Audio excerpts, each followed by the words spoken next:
కాదు సార్, ఇప్పుడు ఇలా కొంచెం డౌట్స్ వచ్చినాయి సార్, రమ్మన్నాడు నేను బోధ చేసిన నేను పక్కన పెట్టుకున్నాం, ఎందుకు పెట్టుకున్నాం? ఇక మరలా మేము వాళ్ళని పోయి క్వశ్చన్ అయ్యాం, ఏదైనా ఉంటే మీరు చెప్పేటప్పుడు మేము ఇక్కడ మౌనం అయినప్పుడు వారు అందిస్తారు మీకు. అప్పుడు మేము చెప్పింది మీరు వింటలేదుగా. నేను అన్నానండి, ఇప్పుడు మిమ్మల్ని అది వద్దని నన్ను, అది ఆయన పక్క నుంచి ఆయన కంటిన్యూ చేసేస్తున్నారు. మీకేంది నష్టం?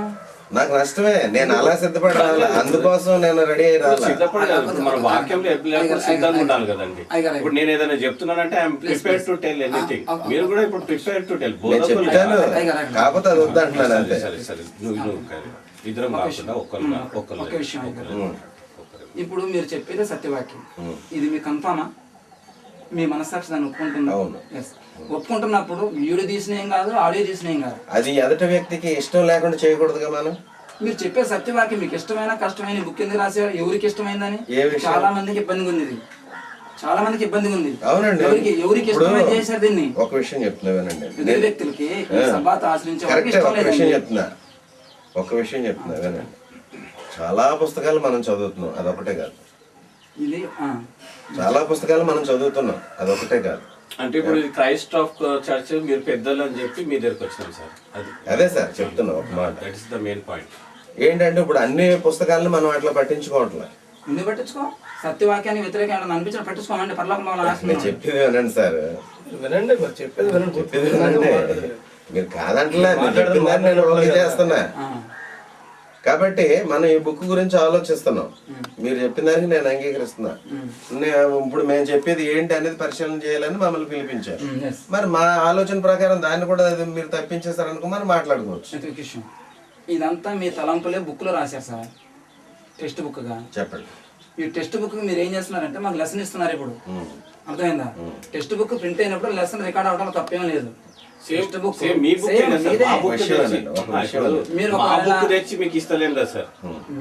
బుక్ నే మీకు అడుగుతున్నాము, చెప్పండి అంతే. తప్పు తప్పు సరైనది ఇస్తలేం కదా, మీ బుక్ చెప్పండి. ఎందుకంటే ఇప్పుడు మా దగ్గర అంతా వాదం అవుతున్నది, సబ్బాత ఆదివారం అన్నటువంటిది వస్తుంది. ఎవరికైనా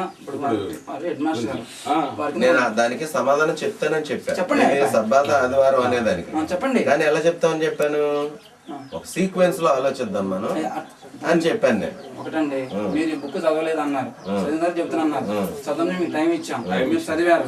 నేను మీకు ముందే అడిగాను, అయ్యా ఇందుకు ఇది వాక్యానికి అనుకూలమా కాదా? చదివి తెలియదు కదా మీకు, ఎందుకంటే మీకు ఆల్రెడీ అవగాహన ఉంది కదా. దాన్ని బట్టి ఇది అనుకూలమైతేనే దీని గురించి చెప్తున్నాను వినండి, ఒక విషయం చెప్తున్నాను వినండి. ఈ విషయాలన్నీ అనుకూలమే, చెప్తున్నా వినండి. ఈ విషయాలన్నీ అనుకూలమే, అయితే ఒక విషయం మాత్రం నా పరిధిలో లేనిది, అది అర్థం అన్నమాట. పక్కన పెడదాం, ఏమన్నా అందుట్లోనే. ఇప్పుడు మనం ఒక మంచి విషయం నేర్చుకోవడం కూర్చున్నప్పుడు మీకు ఏదైతే అందలేదో దాన్ని పక్కన పెడదాం, దాన్ని అందిన వాళ్ళ దగ్గర మళ్ళీ తెలుసుకుందాం. ఏంది ఇందుట్లో మీ పరిమితుల్లో లేనిది. సరే,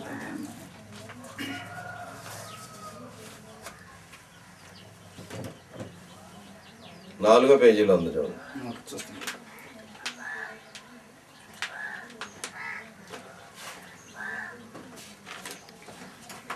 సబ్బాతు యొక్క ముగింపును గూర్చి హోషేయ మరియు ఆమోసు ఇద్దరు స్పష్టంగా చెప్పడం. 4 పేజీలు ఎంత ఎండని కూర్చోండి. అయితే కింది పాయింట్స్ అనండి, కింది పాయింట్స్ అని ఎక్కడ వరకు అంటారు? అక్కడ ఆ పేజీ చివరి వరకు. ఈ 4 పాయింట్ వరకు సరిపోతుందా? మళ్ళీ 5వ పేజీలో కూడా రావాలా? లేదు, అవసరం లేదు. నేను ఈ 4 పాయింట్ల గురించి మిమ్మల్ని అడగనండి. అంటే ఓకే, ఈ 4 పాయింట్ల గురించి మిమ్మల్ని అడగను. ఇందులో ఏముంది? మిగతా ఏమైనా ఉన్నాయి కదా, ఏముంది ఇందులోనే. అయితే ఇప్పుడు ఇది డిస్కషన్ అవుతుంది. ఎందుకంటే విషయం ఏంటంటే ఇది సంఘంలోకి వచ్చింది, పాస్టర్ గారిని సంఘస్థులు అడుగుతున్నారు, ఇది మాకే సరిగా అర్థం కాలేదు. కాబట్టి మాకు ఖచ్చితంగా దీన్ని రాసిన వాళ్ళైనా దీనికి సంబంధించిన వాళ్ళైనా అవసరమే దీన్ని టీచ్ చేయడానికి. కాబట్టి మేము అంత నుంచి అంత వచ్చాం. ఎందుకంటే మేము సంఘాలు దేవుడు అప్పుడు చెప్పిన సంఘాలు కాయాలి కదా. ఒకవేళ మేము పోయేదారి తప్పు అయితే సరి చేసుకోవాలి, ధర్మం కూడా మాకుంది కదా, మాకుంది, మేము చేసుకోవాలి. సంఘాలు కూడా మీరు కాదు, దేవుడు ఎవరికి తప్పు అని చెప్తే ప్రస్తుతానికి మీరు మేము ఉన్నాం కనుక మాట్లాడుతున్నాండి, మిగతా గురించి మాట్లాడలేకపోతున్నారు. ఓకేనా? కాబట్టి ఇప్పుడు మాట్లాడదాం. మీరు అడిగిన ఆ 4 పాయింట్స్ నేను అడగను, దాని గురించి అసలు ప్రస్తావన కూడా దాన్ని. ఓకేనయ్యా, నేను మిగతా దాంతో ఓకే కదా? చదవండి, చెప్పండి. అంటే మరి నేను చెప్పిన దానికి మీరేమీ మాట్లాడలేదు, ఇప్పుడు సమాధానం చెప్పేమంటున్నారు. ఇప్పుడు నీ బుక్ చదివిన తర్వాత చెప్తున్నారండి మీరు. అవును, ఎందుకన్నాను? చదవలేదు కాబట్టి. ఇప్పుడు యాక్చువల్గా నేనేమన్నాను, వచ్చిన వెంటనే ఏమన్నానంటే ఫండమెంటల్ లెసన్స్ నేర్చుకున్న తర్వాత అయితే మనకు దీని మీద ఒక అవగాహన ఏర్పడే అవకాశం ఉంటుంది అని నేను చెప్పాను. కానీ మీరేమంటున్నారంటే ఇప్పుడు వచ్చారు కాబట్టి ఇది చెప్పేయండి అంటున్నారు. అసలు ఎందుకు మరి రాశారు ఈ బుక్ అంటున్నా? ఫండమెంటల్ తెలియని వాళ్ళకి ఎందుకు ఇస్తున్నారు అంటున్నా. ఏంటది క్వశ్చన్? ఈ బుక్ కనీసం ఫండమెంటల్ తెలియని వాళ్ళకి, మామూలుగా ప్రార్థన పోయే వాళ్ళకి ఎందుకు డిస్ట్రిబ్యూట్ చేస్తున్నారు అంటున్నా. అంటున్నారు కదా. ఇప్పుడు మాకు చెప్పడానికే, మేము బోధకులం అండి, మాకు తెలిసిన పద్ధతి మేము బోధ చేస్తున్నాం, మాకు చెప్పడానికే ఫండమెంటల్స్ కావాలంటున్నారు. ఇప్పుడు దీన్ని చదివిన తర్వాత వచ్చి ఆ విషయాలు నేర్చుకుంటారనే ఉద్దేశంతో అది లేదండి, అది నోట్ కూడా రాయలేదండి. నోట్ అనే అది రాయాల్సిన అవసరం లేదు. మీరు అడిగారు కదా, మేము ఎలా వచ్చాం, ఎందుకు మీరు నేర్చుకుంటారనే ఉద్దేశంతో వచ్చాం. ఉద్దేశం ఎవరు కావాలి చెప్పండి? ఉద్దేశం ఏదో బుక్ లో పెట్టారు, మా ఉద్దేశం కాదు, మా ఉద్దేశం కాదు. అది ఎవరి ఉద్దేశం ఇది? ఏది దేవుని వాక్యంలో ఉన్నటువంటి విషయాలు దేవుని వాక్యంలో మేము ఏదో చదువుతున్నాం అది చెప్పండి చాలు. ఇంకేమైంది ఎందుకని? ఇవన్నీ దేవుని మాటలు నమ్ముతున్నారు కదా, మరి ఇంక ఇబ్బంది ఏముందండి? దేవుని మాటలను మీరు నమ్మినప్పుడు మేము చెప్పింది మీరు చేయట్లేదు కదా. మీరు అనుకున్నది మాతో చేయించుతున్నారు. ఏం చేస్తున్నాం ఇప్పుడు ఈ బుక్ మీద అభిప్రాయం అడుగుతున్నారు మీరు. ఈ బుక్ మీద అభిప్రాయం అడుగుతున్నారు. మీరు అలా అన్నారు. నేను మొన్న కూడా అడిగా, ఆర్గ్యుమెంట్ అయితే వద్దు బ్రదర్. ఆర్గ్యుమెంట్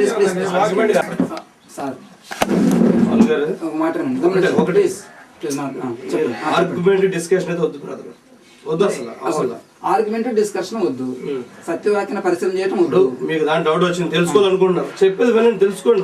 అడిగితే కదా మీరు చెప్పేది. దాంట్లో మేము ఫండ్ ఒక వేలే వెళ్ళాలి. ఇప్పుడు దేంట్లో ఒక 15 పుస్తకాలు ఉన్నాయి. ఏవైతే బుక్ లో రాశారో 15 పుస్తకాలు ఉన్నాయి. వీటిలో మళ్ళా చెప్తున్నా వినండి సార్, మీరు ఏవైతే అటు ఇటు కానీ విశ్వాసులకి బుక్ పంపించి డిస్టర్బ్ చేస్తున్నారో దాని విషయంలో సంఘాన్ని కాసే సేవకులుగా మాకు ఒక బాధ్యత ఉంటుంది. ఈ బుక్ రాసిన వాళ్ళని అడగాల్సిన ధర్మం మాకు ఉంటుంది. మరియు మాకు కూడా దీంట్లో మేలుంది వాక్యం కాబట్టి, వాళ్ళకి మాకు మేలుకరంగా ఉంది కనుక మీ దగ్గరకు వచ్చాం. కానీ ఓకే సార్, వినండి, వచ్చాం. వచ్చిన తర్వాత మేము ఫండమెంటల్ చెబుతుంటే ఇప్పుడు వాక్యాన్ని ఎంతో కొంత కొద్దిగా తెలుసు. మీరు ఇక్కడ ఏవైతే రాశారో వాటి గురించి అడుగుతాం. దానికి మీరు ఏం చెబుతారో చెప్పండి, వాక్యం తీసి చెప్పండి. ఓకే చెప్తాం, చెప్పడానికి మేము రెడీ. కానీ మీకు క్లియర్ అవదని చెప్తున్నాం. ఒకటండి, మీరు క్లియర్ అయితే కదా మీరు వాక్యం చెప్తారు కదా. మేము క్లియర్ కాలేదు అన్నప్పుడు మీరు అనండి. ఏంటది? ఇప్పుడు మీరు చెప్తారు కదా మేము అడిగిన దానికి, అలాగే మీరు వాక్యం చెప్తారు కదా. అయిపోయింది కదా, ఇంకా మొదలు పెట్టండి. అయితే చెప్పండి, అయిపోయింది కదా, ఇంక మొదలు పెట్టండి. మేము చేసే పద్ధతి మీకు చెప్పాము. మీ పద్ధతి మాకు వద్దండి. అదే చెప్తున్నాం, మా పద్ధతి మీకు వద్దన్నప్పుడు మరి ఈ పుస్తకం చదివి మరి మమ్మల్ని అడుగుతున్నారు. మీరు ప్రజల్లోకి అసంపూర్తికరమైనటువంటి సువార్తను బయట ప్రజలు పంపించారు. అటువంటి అప్పుడు బైబిల్ పట్టుకెళ్ళిపోవాలండి. అసంపూర్తి అంటే సంపూర్ణమైంది కావాలంటే బైబిలే పట్టుకెళ్ళిపోవాలి. అంతే కదా, అంతే కదా.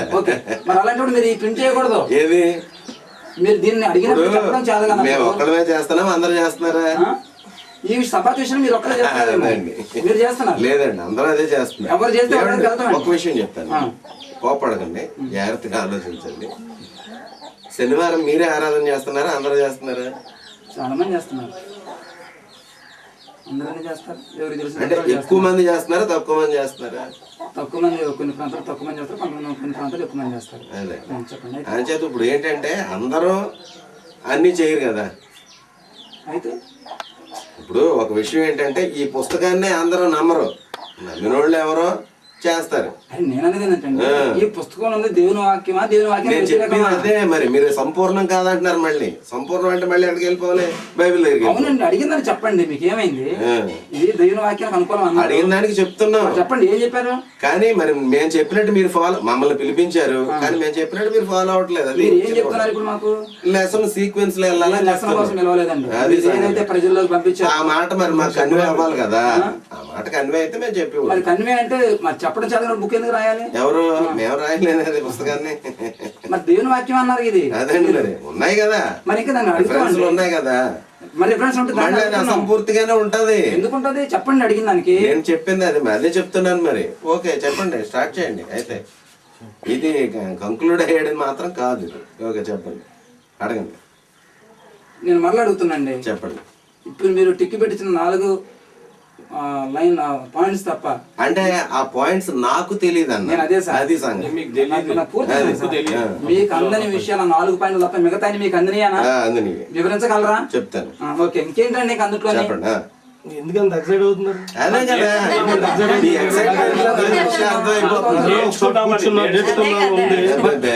ఏదో కొంత గొడవకి ఎక్సైట్మెంట్ టైప్ లో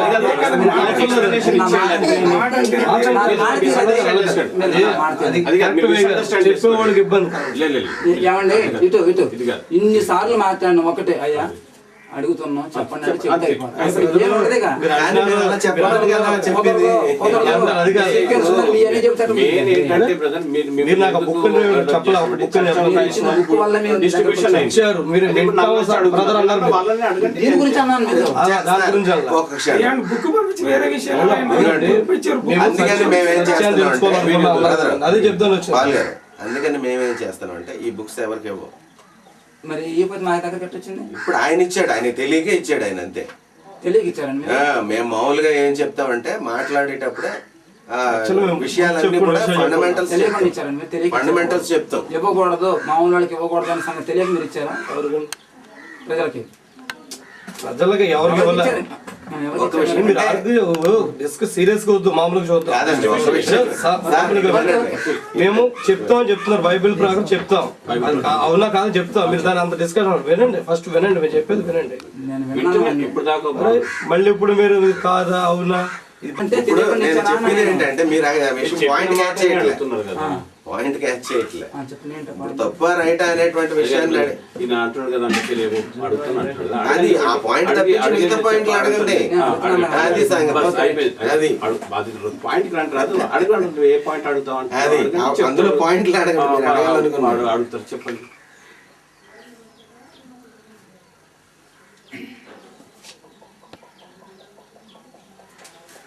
ఈ పరిచయాత్మక ఆలోచన అనే ఫస్ట్ పేజీలో ఆ ఆలోచనలను కింద రాశారు. ఆదివారము ప్రభుదినముగా క్రైస్తవులందరిచే ఒక సాంప్రదాయబద్ధముగా ఆచరించుగా పరిగణించబడుచున్నది. అయితే ఎంతమంది ప్రభుదినం ఆదివారము అని బైబిల్ గ్రంథం నందలి ఆధారం చూపగలరు అని రాస్తున్నారు. సరే, ఆదివారం ప్రభుదినముగా క్రైస్తవులందరిచే ఒక సాంప్రదాయబద్ధంగా ఆచరించబడుతున్న దానికి రెఫరెన్స్ ఇవ్వలేదండి. రెఫరెన్స్ ఇవ్వలేదు. అయితే నాకు మీరు ఫోన్ చేసినప్పుడు ఏమన్నారంటే, మీరు అన్నారు ఎవరు అన్నారు, వాక్యం మాట్లాడాలి, మన ఉద్దేశం మాట్లాడకూడదని. సో ఇక్కడ మాత్రం వాక్యం ఇవ్వకుండా మనిషి మాట్లాడాడు. అక్కడ పరిచయాత్మక ఆలోచనలు అన్నారు. ఇప్పుడు చూడండి, వాక్యం వెనకాల ఉంది చూడండి. నేను వస్తాను సార్, మీకు వస్తాను. ఇక్కడ ఒకటి వాక్యం లేదు, తన తలం పెట్టాడు. ఓకే, కిందకు వద్దాం. విశ్రాంతి దినము అంటే సబ్బాతును గురించి ప్రస్తుత మత ప్రపంచమునందు 3 ఆలోచనలు కలవు. అందులో ఒకటి, విశ్రాంతి దినము 7వ రోజైన శనివారం అయినది దేవుని ప్రజలచే ఆచరింపబడవలెను. నేడు యూదులు మరియు సెవెంత్ డే అడ్వెంటిస్టులు ఆచరించుచున్నారు.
మరి ఈ విషయంలో యూదులు మరియు సెవెంత్ డే అడ్వెంటిస్టులు ఆచరించుచున్నారు అంటూ పైన ఉన్నారు, దేవుని ప్రజలచే ఆచరింపబడవలెను.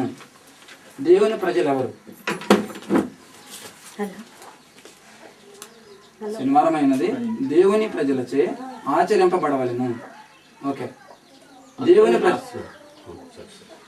దేవుని ప్రజలు యూదులు సెవెంత్ డే అడ్వెంటిస్టులేనా? దేవుని ప్రజలు అంటే యూదులు సెవెంత్ డే అడ్వెంటిస్టులేనా? చెప్పండి. మీరు ఎవరని అనుకుంటున్నారు? ఏమండి, మాకు ఇది మీరు రాశారు కాబట్టి వాక్యమే మాట్లాడాలి, మనం మాట్లాడకూడదు అన్నారు కనుక మాకు అర్థం కాని విషయం మిమ్మల్ని అడిగాను. ఇది నాకు ఆన్సర్ చెప్పండి సార్.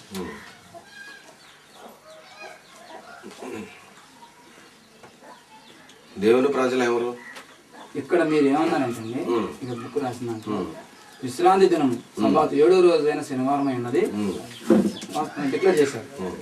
దేవుని ప్రజలచే ఆచరింపబడవలెను. ఇది కంటిన్యూషన్ అంటే ఆచరింపబడింది, బడవలెను చూడండి అక్కడ. అవును, బడవలెను అంటే ఏంటి? ఆచరింపబడింది కాదు, ఆచరింపబడవలెను అంటే జరిగేది.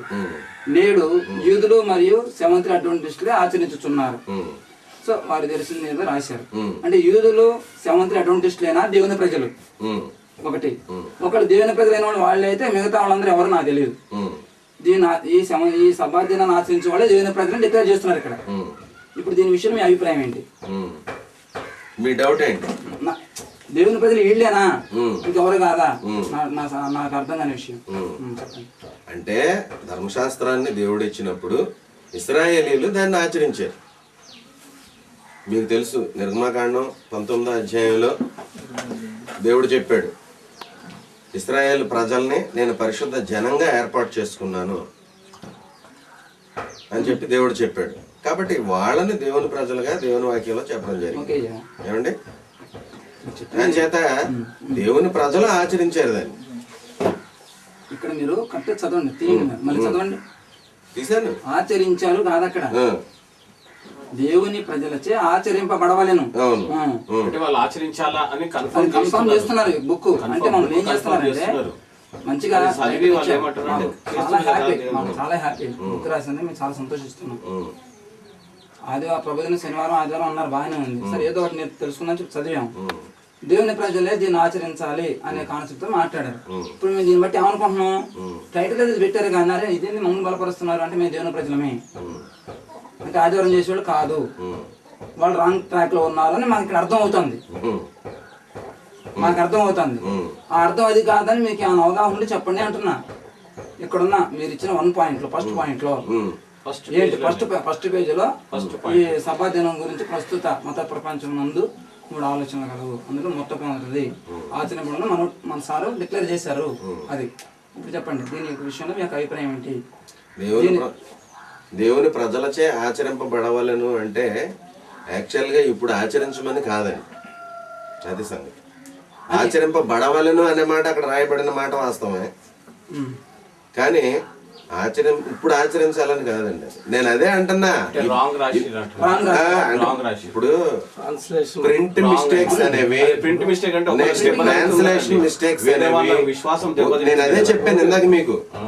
మరలా చెప్తున్నానండి, చిన్న మాట నన్ను అడిగారు కదా, మరి నేను చెప్పేది మీరు వినాలి కదా. ఖచ్చితంగా వింటా. నేను ఎంత మౌనంగా ఉంటే అంత మౌనంగా ఉంటా, అందులో ఏ సందేహం నేను కంప్లీట్ అవ్వలేదు. అండి మేము దూరం వచ్చిందే ఛార్జీలు పెట్టుకొని మీరు చెప్పింది వినటానికి. మాకు అన్ని ఏదో నేను అడిగి మీరు చెప్పింది వినటానికి వచ్చింది, మీకు ఏదో చెప్పడానికి మేము రాలేదు. కొంత దీన్ని అర్థం చేసుకోండి. విషయం ఏంటంటే ఇక్కడ రాశారు ప్రింటింగ్ మిస్టేక్, మీరు చదివిన తర్వాతనే మాట్లాడదాం అనుకున్నాను. సందర్భం అయిపోయింది. ఆ 4 తప్ప మిగతాదంతా ఓకే అన్నారు. ఇప్పుడు ఈ ఫస్ట్ లైన్ మీ ఉద్దేశం ఇప్పుడు చెప్పండి, మౌనం అంటే ఎంతసేపు చెబుతారు చెప్పండి. ఫస్ట్ లైన్ కి సమాధానం. దేవుని ప్రజలు అంటే ఏంటంటే ఇశ్రాయేలీయులు అని ఇక్కడ లేదు, దేవుడు ఏర్పాటు చేసుకున్నాడు ఇక్కడ లేదు. కానీ బైబిల్లో ఉన్నటువంటి ఉద్దేశం అదే, అక్కడ ఉన్నా లేకపోయినా. బైబిల్లో ఏమనుందంటే దేవుని యొక్క ఆత్మ చేత నడిపించబడే వారు అందరూ ఉన్నారు, వారందరూ దేవుని. అది ఎక్కడది? బైబిల్లో అదే ఎక్కడది అది? పరిశుద్ధ గ్రంథంలో. అదే అంటే కొత్త నిబంధనలోదా పాత నిబంధనలోదా? ఒకటయ్యా నేను ఒక క్షణం సార్, మరి మేము అడిగింది మీరు మమ్మల్ని అడిగారు, మేము చెప్తున్నాము, అది ఎక్కడదో మీరు చెప్పాలి కదా. చెప్పండి వరుస ఎక్కడ ఏ పత్రికలో నేను చెప్తున్నా సార్. చెప్పండి చెప్పండి. పరిశుద్ధ గ్రంథంలోది అంటున్నాను నేను. పరిశుద్ధ గ్రంథంలో ఏ భాగంలోది? అదే మీరు చెప్పిన మాట నేనే కాదంటలేదు కదా. ఏ భాగం అంటే దేవుని ఆత్మ చేత ఎందరూ నడిపి పాత నిబంధన కొత్త నిబంధన అండ్ మనం చేసిన భాగాలు కాదు కదా అవి. ఎవరు చేశారు? ఆ, సరే అయ్యా, ఆ, దీని విషయంలో మీరు ఒక మాట ముందుకు వచ్చారు కనుక ఆ.